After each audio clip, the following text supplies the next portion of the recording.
Hey friends, today I want to share a story about Jesus and how we can follow his example. So I'm going to read out of the book of John. And it says, it was just before the Passover feast. Jesus knew that the time had come for him to leave the world and go to the Father. Having loved his own who were in the world, he now showed them the full extent of his love. The evening meal was being served, and the devil had already prompted Judas Iscariot, son of Simon, to betray Jesus.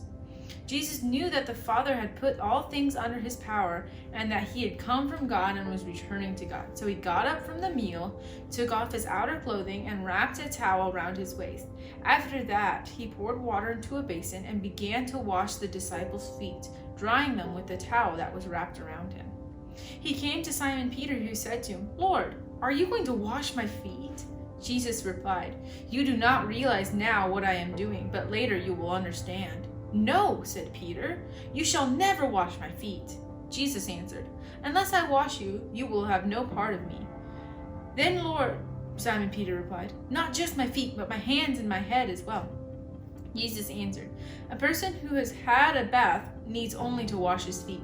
His whole body is clean, and you are clean, though not every one of you." For he knew who was going to betray him, and that was why he said not everyone was clean. When he finished washing their feet, he put on their clothes and returned to his place. "Do you understand what I have done for you?" he asked them. "You call me teacher and Lord, and rightly so, for that is what I am.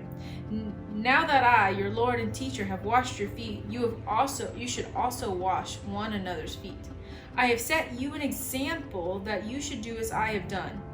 I tell you the truth, no servant is greater than his master, nor a messenger greater than the one who sent him. Now that you know these things, you will be blessed if you do." So Jesus says to them, I, who's from God, who's God's son, has gotten down and washed your feet. So now I want you to be like me, be humble, and go take care of other people as well. So I want you guys to talk about with your families one way you can practice being humble this week.